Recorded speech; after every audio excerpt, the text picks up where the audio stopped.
Don't believe the hype. Saturday night in South London, hundreds of young people are gathering for the latest craze, an acid house party in a disused warehouse. Coaches will take them to a destination which has deliberately been kept secret to evade the police. Where do you think you're going to? Mystery tour.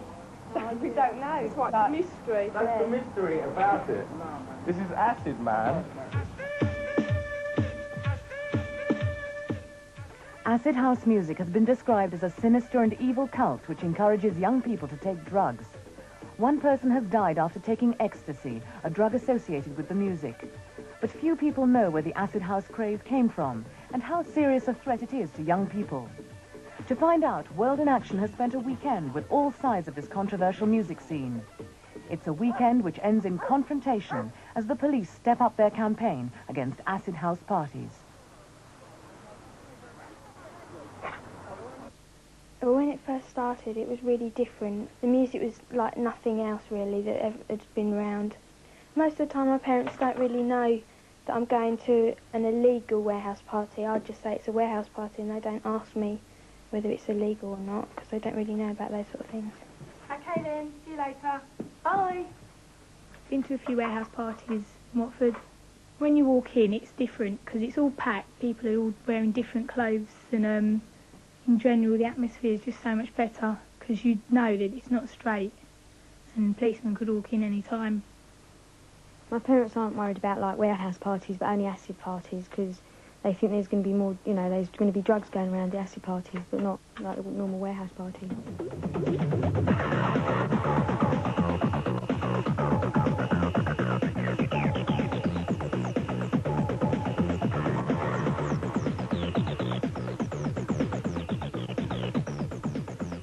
I like acid because it's all freaky, you can move around a lot to it. The clothes are all loose, it's just generally a laugh. You can dance in clothes that are related with acid because you can just wear jeans and trainers and all that sort of thing. They're not stupid like things like tight skirts and high heels.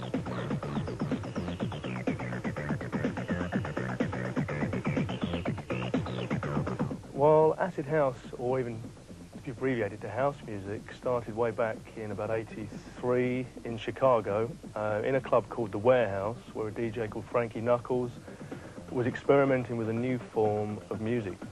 People called it house music because it was originally played and created at The Warehouse.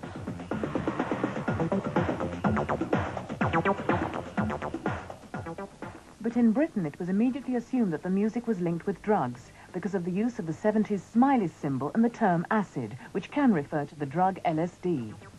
Acid house, as we know it now, is a slang term from Chicago, which actually means sampling.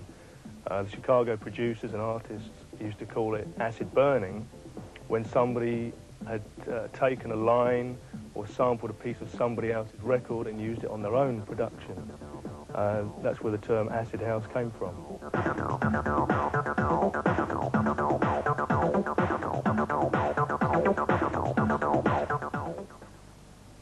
Good morning, London. You're listening to Studio FM on 92.7, and I'm waking you up with a bit of house-style acid.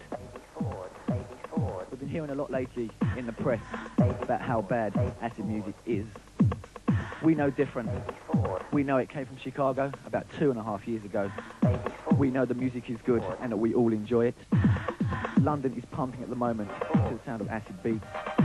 Also in Manchester, the beat is sounding hard as well. The music is firing, and this goes out to the newspapers and the media. Acid isn't all bad. Sometimes you wear smiley t-shirts and that, like we went up Camden, we saw them all, we thought, yeah, but then everybody started wearing them, so we didn't bother wearing them then. For acid badges and that. The pop music scene has always been linked with drug abuse, and concern increased when some acid house fashions appeared to encourage young people to experiment with drugs, particularly one known as ecstasy. Hugh Dufficy advises the Health Education Authority about drug abuse. He's been gathering information on ecstasy from officially backed drug advice centres. It's not as dangerous as other drugs that create physical dependency. Its dangers are primarily to do with the psychological and physical effects. Ecstasy is a non-addictive stimulant which was first developed in 1914 and has been used to help patients with psychological problems. But there are fears that it can cause brain damage. 3 years ago, it was made illegal when people started abusing it. With sustained use, it can cause exhaustion. It can cause people to become anxious. And in a combination, the anxiety coupled with contact with emotions and feelings that ordinarily they haven't been in contact with can create depression. In early November, a young woman died after taking 2 tablets of ecstasy. It was the first death of its kind. The tragedy made Acid House Party's front-page news. The coverage gave ecstasy a similar profile as drugs like heroin and cocaine, which are responsible for hundreds of deaths each year. It is a serious drug of abuse. The actual misuse of it in this country, I must concede that it's certainly an increase this year, but it's certainly nowhere near the epidemic that has been portrayed. The media has tended to suggest that every acid house party has drugs. I mean, that's arrant nonsense, I would suggest. And equally, I mean, on the occasions where drugs are found at these parties, it's not just ecstasy. It's all sorts of drugs. Any place where youngsters congregate, whether it be the local pub, I mean, you may well be able to get drugs there as well.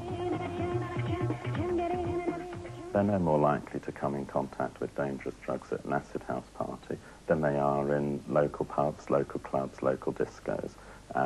Young people, if they're looking for drugs, will locate the arena in which they're being sold in. Our laboratory, for example, up to the end of August, had seen approximately 600 cases of cocaine, 600 cases of amphetamine, and 700 cases, I think it was, of heroin, those sort of figures.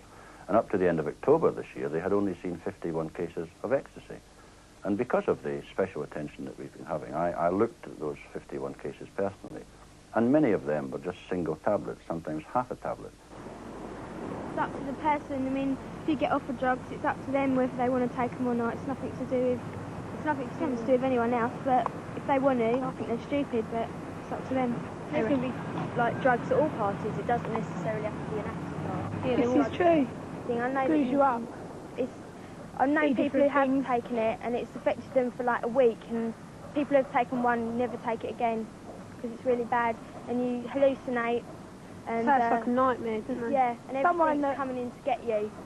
Someone that I know reckons that it's ruined their whole life since they took it. And never again, you know, warn you never ever to do it ever.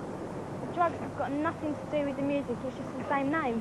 There's been drugs sort of all through every trend, like the mods used to take loads of drugs, pills and everything, just used to pop them all the time, and most of our parents were like mods or rockers or whatever, and they used to drink and take drugs and everything, but now their parents, they're saying that we're not allowed to go to parties and that because of acid, because of the bad press.